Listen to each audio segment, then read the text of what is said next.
자, 1교시 수업 시작하겠습니다. 기계장치 설계 응용인데, 먼저 기계장치를 설계하는 그 설계 방법에 대해서 잠깐만 살펴볼까요?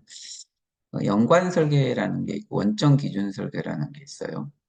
뭐 말 그대로 연관 설계는 다른 부품이나 요소와의 연관성을 기반으로 설계 뭐 한다고 이렇게 돼 있죠. 원점 기준 설계는 절대좌표계를 기반으로 설계한다 이렇게 돼 있는데, 이거는 이제 한 학기 동안 저희가 해볼 겁니다. 해볼 거고, 또 멀티바디 설계, 탑다운 설계, 미드아웃 설계, 버텀업 설계 이런 설계 방식이 있는데, 탑다운 설계와 버텀업 설계는 주로 많이 아는데 이 미드아웃 설계는 좀 흔히 얘기를 많이 안 하죠, 그죠?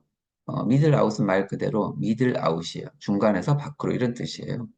중심 부분을 먼저 설계하고 주변으로 확장해 나가는 방법이라서 탑다운 설계와 버텀업 설계의 중간 정도의, 그러니까 두 개의 장점을 좀 섞어놓은 설계 방식이라고 볼 수 있고, 멀티바디 설계는 이제 환경의 차이인데, 인벤터의 그 IAM 환경 말고 IPT 환경에서 멀티바디를 설계해서 조리품을 만들어 나가는 설계 방식입니다. 그래서 이번에 우리 학기 중에 멀티바디 설계, 미드아웃 설계, 그리고 위에 있는 연관 설계, 원점 기준 설계 등을 이런 거 함께 같이 과제를 풀면서 한번 해보기로 하겠습니다. 인벤터 버전은 2024 버전 영문 버전으로 수업을 할 거예요. 어차피 여러분들 이제 집에서 학습을 하실 때 인벤터 사이트 가면 학생들은 무료로 다운을 받을 수 있으니까 다운 받으실 때 이 버전으로 받으시기를 권장을 드리고, 혹시 이제 영문이 좀 불편하시면 한글로 받으셔도 됩니다. 아이콘 위치가 똑같아서 제가 뭐 영문으로 하더라도 아이콘 위치를 보고 명령을 찾아 나가면 되거든요. 그래서 2024나 2025 버전으로 우리가 수업을 할 계획입니다. 2024 인벤터 먼저 구성을 잠깐만 살펴볼게요.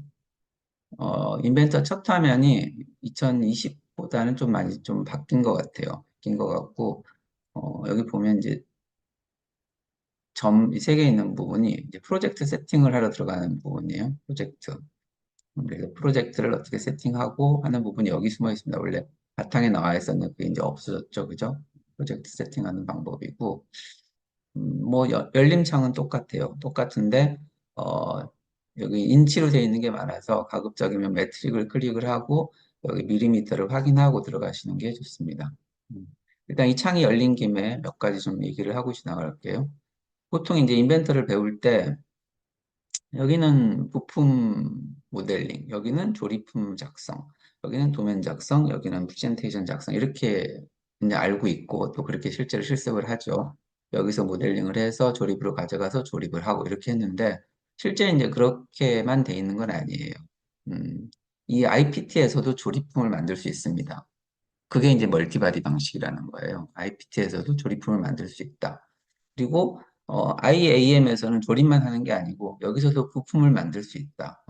그게 이제 미드라웃 방식입니다. 미드라웃 방식. 그래서 여기서 조립품을 만드는 것도 해볼 거고 여기서 조립품을 만드는 것도 해볼 거예요. 멀티바디와 미드아웃 방식을 동시에 다 해볼 겁니다. 한 학기 동안. 이게 아마 굉장히 그럼 이제 이렇게 되면 멀티바디와 미드아웃 방식 설계를 하게 되면 방금 전에 얘기했던 그 연관 설계와 원점 기준 설계가 동시에 되는 거예요. 연관 설계와 그 원점 기준 설계가 동시에 돼서 그 차이점을 제가 이제 조금 이따가 말씀을 드릴 건데 아무튼 지금까지 인벤터를 그냥 기초적으로만 배운 거하고는 좀 많이 틀릴 수가 있습니다. 틀릴 수가 있어서 그냥 차근차근 동영상 보시고 따라오시면 크게 문제는 없을 것 같다고 생각이 들어요. 강의 계획서 잠깐 살펴보면 오늘은 뭐 대충 뭐 여러 가지 얘기를 제가 할 거고요. 뭐 필요한 얘기를 할 거고 그다음에 다양한 설계 방법에 대해서 데모를 한번 할 거예요. 이렇게 간단한 걸 가지고 어떻게 연관이 되고 어떤 원점이 기준이 되고 멀티뷰가 되고 미드아웃이 되는지를 간단하게 설명을 하고 3주차부터는 본격적으로 실습을 한번 해볼 건데요. 중간고사 전까지는 미드아웃 방식으로 해볼 거고요.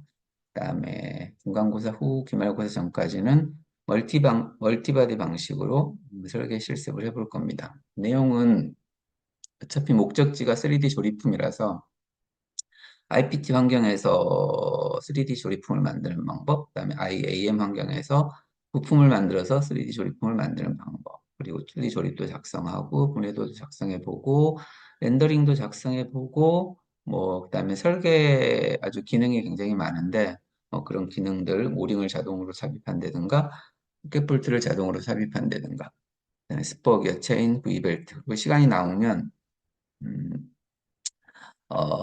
원기어, 베벨기어, 헬리컬기어, 뭐, 그리고 캠까지 전부 다 한번 다뤄보는 걸로 하겠습니다. 과제는 여러분들 일반적으로 봤던 것들이 좀 있을지도 몰라요. 그래서 너무 어렵지 않고 쉬운 과제들로 구성을 했습니다. 그래서 일단 강의 계획성 이 정도로 보고요. 자, 그리고 인벤터에 다시 들어와서 일단 지금 현업에서 여러분들이 소프트웨어를 뭘 쓰시고 계실지 모르겠는데 인벤트의 기본적인 사항을 좀 하고, 약간만 하고 좀 지나갈게요. 일단은 인벤터를 실행시키는 방법에 대해서 먼저 한번 봅시다. 인벤터를 실행시킬 때, 참 많이 열어놨네요. 이 바탕화면에 있는 아이콘을 눌러서 인벤터를 실행시키는 방법이 있고요. 그 다음에 모델링이 완성된 이런 IAM이나 IPT 환경 이런 파일들을 더블 클릭해서 실행시킬 때도 있어요. 그리고 또 한 가지는 요 프로젝트 파일이라는 것을 실행시켜서 인벤토를 실행시킬 수 있습니다.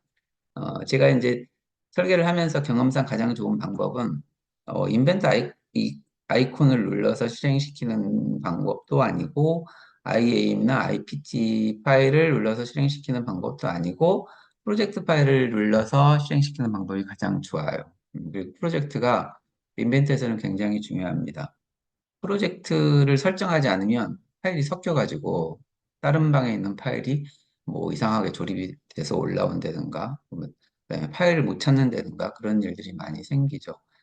그래서 프로젝트 파일을 가급적이면 실행시켜서 어, 인벤터를 오픈하는 게 굉장히 좋다.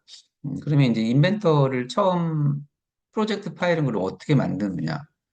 여기서 세팅에 들어가면 이제 2024 버전의 세팅에 들어가면 이 창이 하나 떠요. 이 프로젝트가 이렇게 저는 뭐 여러 가지 프로젝트가 뭐 만들어져 있는데 그 중에서 지금 저기는 이 프로젝트에 들어왔다는 얘기고 이 얘기는 내가 지금부터 작업하는 모든 파일은 이 폴더 안에다 저장해 주세요. 이런 뜻이에요. 다른 폴더에 섞이지 않습니다. 근데 이런 것들을 안 해놓고 디폴트를 그냥 쓴다든가 이런 데를 넣으면 인벤터 맘이죠. 어디로 갈지 잘 모릅니다. 잘 몰라서. 그래서 꼭 프로젝트를 설정을 해야 되죠. 그래서 프로젝트를 한번 설정하는 방법을 한번 해볼게요. 없을 때는 뉴로 들어가고, 있으면 뭐 그냥 브라우저로 찾아 들어가면 되는데, 일단 만드는 방법부터 해볼까요? 뉴 만들고요. 그 다음에, 그다음에 넥스트 눌러서 폴더 찾아주는 거예요. 내가 어떤 폴더에서 작업을 할 거다라고 폴더를 찾아주는 겁니다. 그럼 예를 들어서 내가, 어디로 갈까요? 여기로 가겠습니다. 여기로 가서 내가 이거에 대한, 여기서 작업을 하고 싶어요. 그럼 내가 이런 프로젝트를 만들고 싶어. 그러면 폴더를 선택하고, 폴더 이름을 컨트롤 C 한 다음에 OK 한다고요. 그 다음에 여기다가 컨트롤 V 하면 프로젝트 이름을 내가 이렇게 만들겠다는 뜻이에요. 그리고 피니시 하면, 자, 이제 금방 세팅이 됐죠? 이렇게 세팅이 됩니다. 내가 방금 지정한 폴더와 그 폴더의 이름으로 프로젝트가 세팅이 됐고, 또 누르면 이제 내가 작업하는 모든 파일은 지금부터 이 폴더 안으로 들어가는 거예요. 이 폴더 안으로 들어가고 또 오픈을 하면 자동적으로 이 폴더 창이 열리게 되는 거죠. 이렇게 해서 프로젝트가 그러면 제가 볼게요. 이제 잠깐만 내려볼까요? 파일을 한번 열어보겠습니다. 그 방이 이건데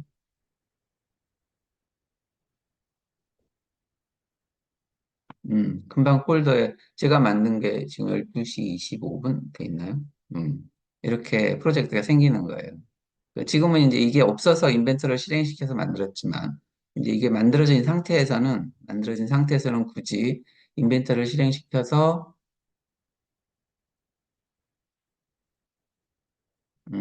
인벤트를 실행시켜서 여기를 세팅하는 게 아니고, 이제 이게 있으니까 이걸 더블 클릭하면 됩니다. 더블 클릭하면 인벤터가 실행되면서 이 프로젝트가 세팅이 되는 거예요. 이 방이 내가 작업하는 방으로 세팅이 되는 겁니다. 그러니까 매주마다 폴더 관리를 하셔서 폴더마다 프로젝트를 만들어 주시면 되고요. 그리고 이제 이렇게 프로젝트가 한 개 생기면 이걸 컨트롤 C, 컨트롤 V 해서 컨트롤 C 해볼게요. 컨트롤 C 해서 예를 들어서 여기로 한번 가져가 볼까요? 멀티바디 방으로. 제가 컨트롤 V를 했어요. 그럼 프로젝트가 카피가 됐죠. 그리고 이 프로젝트 이름을 바꿔가지고, 이렇게 바꿔서 여기서 실행시킬 수 있습니다. 그럼 여기서 실행시키면 이 멀티바디라고 되어 있는 이 방이 인벤터가 실행이 되는 거예요. 그러니까 프로젝트 파일이 한 개라도 있으면 그걸 카피해서 사용할 수도 있고, 새로 만들 수도 있고, 어쨌든 인벤트를 실행시킬 때, 프로젝트 파일로 인벤트를 실행시키는 것이 가장 좋다. 가장 좋고 파일 관리가 편하다. 그래서 작업을 할 때 가장 먼저 프로젝트를 실행시켜야 됩니다. 그럼 이제 다시 이 방이 열렸죠? 방금 제가 지정한 방이 열렸죠? 그럼 지금 저는 이벤트를 한 개만 실행시킨 게 아니고 굉장히 여러 개를 실행시켜 놓은 거예요. 이거는 지금 열려 있는 방은 이 멀티바디라는 폴더에 해당되는 프로젝트가 실행이 된 거고 또 여기는 어딘가요? 오픈을 해, 기계장치 설계 응용이라는 폴더가 실행이 된 거고요. 또 여기는 어떤 프로젝트가 실행이 됐냐면, 편심 완곡 장치라는 벨트, 이게 이제 실행이 된 거고, 또 여기는 볼게요. 음, 3D 프린트라는 프로젝트, 그러니까 인벤터가 4개가 실행이 되고 있는 거예요. 이렇게 이벤트를 실행시킬 때는 무조건 실행시켜가지고 아무 생각 없이 파일 오픈해갖고 부르면 절대 안 되고요. 오픈하기 전에 반드시 프로젝트를 세팅하고 그 방에서 내가 작업할 거야 라고 인벤트에 알려준 다음에 작업하는 게 파일 혼동이 없이 잘 될 수 있습니다.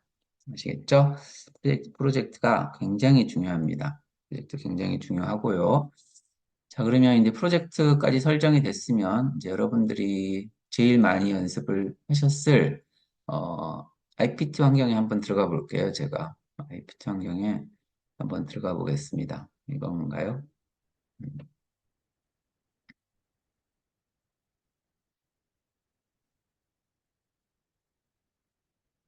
자, 환경에 들어왔고요. 이제 제가 왜 들어왔냐면 이제 이 IPT 환경에서는 뭘 해야 되나요? 스케치 해야 되죠, 스케치. 스케치를 할 때 너무 좀 그렇게 안 해도 되는데 하는 스케치들을 너무 많이 봐서 오늘은 이제 스케치에 대해서 조금 설명을 드리려고 하는 거예요. 그래서 어떻게 스케치를 하는 것이 좋은지에 대한 설명을 하려고 하는 거예요. 일단은 제가 눈에 좀 시각적으로 보이게 하기 위해서 이렇게 가시성을 켜겠습니다. 켜고 어, 정면도, 우측면도, 평면도 상태로 홈 버튼이 들어오죠. 옛날에 2016 버전, 18 버전에서는 이게 홈 버튼 눌렀을 때 이 방향으로 안 돌아오던데 얘는 뭐 이렇게 수정을 한 것 같아요. 메뉴는 뭐 버전이 올라가더라도 그렇게 큰 차이는 없어요. 없고 뭐 순서도 똑같습니다. 대략적으로 보면 크리에이트 되어 있는 요것들은 여기 크리에이트 여기 있는 것들은 스케치를 필요로 하는 것들이에요. 스케치를 필요로 하는 것들이고, 모디파이, 뭐, 이게 수정인데, 수정되어 있는 부분들은 스케치를 필요로 하지 않는 것들입니다. 스케치를 필요로 하지 않는 것들. 그 다음에 이제 중심선, 뭐, 점 평면 만드는 것들, 뭐, 그 다음에 패턴 하는 것들, 이건 이제 서피스 쪽에, 뭐, 금형 쪽에서 좀 많이 쓰이긴 하는데, 서피스 필요하면 쓰는 것들, 뭐, 이 정도예요. 주로 이제 많이 쓰는 게 크리에이트 쪽, 뭐, 모디파이 쪽, 뭐, 한 번씩 여기 기준 잡고요. 뭐, 그런 거 하는 거죠. 스케치는 뭐 다 쓸 거고, 이쪽은 잘 안 쓰죠, 그죠? 나중에 이제 우리는 진도를 나가보면서 한번 해보겠습니다. 제가 도면을 한 개 올릴게요. 음. 이거 기계장치 설계 PDF 파일은 약 한 130, 120쪽이네요. 120쪽 정도 되는데, 이거는 제가 수업 교재 자료실에 올려놓을 거거든요. 이거 가지고 이제 우리 토요일에 한 번씩 만나면 공부를 할 겁니다. 이론 공부를 할 거예요. 양이 좀 제법 돼서 만날 때마다 열심히 공부해가지고 전부 다 좀 아마 회사에 도움이 업무하시는데 많이 도움이 많이 될 거예요. 꼭 필요한 사항들만 뽑아놔서 도움이 많이 될 거고. 근데 이제 오늘은 간단한 거 제가 이제 스케치하러 들어온 거거든요. 간단한 거 스케치하러 들어왔는데 스케치를 어떻게 하는 것이 좋은지에 대해서 설명하려고 들어왔어요. 보통 이제 한번 들어가 볼게요. 어, 이제 보통 선을 많이 쓰는데 이제 저는 선을 거의 안 써요. 선을 쓸 거면 사각형을 씁니다. 선을 쓸 거면 사각형을 쓰고 그다음에 점 많이 찍죠. 점을 찍을 거면 선을 써요. 좀 틀리죠. 그래서 점을 바로 찍는 경우는 거의 없고 이 선을 사용해서 점을 찍고요. 그다음에 이 선을 바로 그리는 경우는 또 거의 없어요. 사각형을 가지고 선을 긋죠. 그러니까 오늘 과제 오픈해 놓은 거, 자, 이런 과제 같은 경우 뭐 정면대에서 보면 어떻게 생겼어요? 뭐 니은자죠, 니은자. 그럼 이제 대부분의 스케치가 서투른 사람들은 여기서 찍고 올리고 이렇게 가고 이렇게 가서 이렇게 이렇게 그린단 말이에요. 이렇게 스케치를 한단 말이에요. 이렇게 스케치를 합니다. 그래서 이제 이렇게 하는 것보다 사각형으로 여기서 한 개 그리고 여기서 한 개 그리면 되죠. 이렇게 그리는 것이 훨씬 쉽다는 거죠. 그리고 나서 필요하면 뭐 트림을 하면 되는데 2024 버전에서는 굳이 트림할 필요가 없습니다. 트림할 필요가 없어요. 일단 이게 뭐 선이 스케치 선이 이렇게 올라가 있거나 삐져나가 있거나 뭐 이거 트림할 필요가 없어요. 일단 막힌 도형이 있으면 무조건 그걸 다 이 프로파일로 잡아주기 때문에 이렇게 프로파일을 전부 다 잡아주기 때문에 굳이 트림을 선 자르기를 할 필요가 없다. 겠죠? 그리고 자, 이렇게 스케치를 했는데 여러분들 축 같은 거 특히 그릴 때 축 같은 거. 자, 축 같은 거 그릴 때 축은 뭐예요? 직경과 단위잖아, 전부 다. 그러면 이제 여기서 그려가지고 여기서 첫 번째 직경 이만큼 가서 단위 이만큼 있고 또 뭐 두 번째 직경 이만큼 가서 단위 이만큼 있고 이렇게 그리고 있단 말이에요, 이렇게. 보통은 그리라고 하면 이렇게 그리고 있어요. 축을. 이렇게 그려서 내가 여기까지 내려가지고 이렇게 싹 닫은 다음에 내가 회전을 해야지. 이렇게. 이렇게 축을 한단 말이에요. 이렇게. 음, 이렇게 하는데 이런 방법이 별로 좋지 않다는 거죠. 이렇게 하는 방법은 별로 좋지 않다. 그러면 어떻게 해야 될까요? 제가 뭐라 그랬어요? 직선은 사각형을 사용한다 그랬죠. 이걸 전부 다 사각형으로 세분화해 버리는 거예요. 그러면 훨씬 쉽습니다. 음, 어, 왜 쉽냐 하면 직선은 수평 수직을 내가 맞춰줘야 되는데 사각형은 그냥 자동으로 수평 수직이잖아요. 그러니까 첫 번째 단, 두 번째 단, 세 번째 단 이렇게 그리고 네 번째 단. 그러면 수평 수직을 내가 굳이 맞출 필요가 없는 거지. 어, 그리고 회전을 뭐 바로 하면 이제 프로파일이 각각 잡히는 것밖에 없어요. 이렇게 잡히면 그럼 또 어디가 잘못되는지 금방 수정할 수 있고 그래서 중심선을 누르고 이렇게 하면 훨씬 좋다. 알겠죠? 훨씬 좋습니다. 편하고 좋습니다. 그래서 즉 선을 많이 쓰지 말고 어, 스케치에서는 사각형을 많이 써라. 이런 얘기를 하고 싶고요. 그다음에 점 볼까요? 이제 점을 찍는데 보통 여기다 이제 구멍을 내가 내겠다. 그러면 구멍을 내겠다. 그럼 스케치 이제 이면 잡아서 보통 이제 파이가 있으면 아주 그냥 그림하고 똑같이 그리려고 노력하는 사람도 있어요. 파이 이렇게 그리고 45도 선상에 이렇게 선 하나 긋고 그다음에 또 여기서 이렇게 선 하나 꺼서 거기다 각도를 이렇게 주죠. 이렇게 각도 주고 45도지 참 하고 그다음에 여기다가 점을 이렇게 딱 찍는단 말이에요. 이거 이렇게 하는 사람이 있어요. 점을 찍기 위해서. 전혀 안 좋은 방법이죠. 전혀 안 좋은 방법이고요. 그리고 어떻게 할까요? 제가 아까 뭐라 그랬어요? 점은 선으로 만든다 그랬죠? 그래서 이렇게 해서 이 점에서 이 점에서 이렇게 그냥 끊는 거예요. 끊고, 내가 뭐, 예를 들어 각도가 45도가 필요하면, 거기서 45도 넣으시고, 만약에 반지름이 필요하면, 이 점과 이 점을 클릭해서, 이렇게 해서 반지름 값을 넣으면 되겠죠. 뭐 이렇게 넣으면 되겠죠. 그러면 이제 선이, 이 끝점이 중심이라는 얘기죠. 그래서 여기다 점을 찍어도 되고, 사실은 점을 안 찍어도 됩니다. 이 인벤터에서는 끝점을 알아먹거든. 끝점을 알아먹어요. 그래서 홀에서 내가 이렇게 점을 주면 이 끝점을 알아먹는다고요. 끝점을 알아먹기 때문에,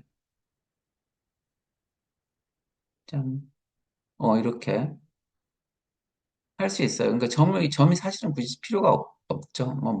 뭐, 필요에 따라 한 번씩 쓸 수는 있지만, 아무튼, 이런 게 있습니다. 그리고 이제 많이 쓰지 않는 기능 중에 하나가,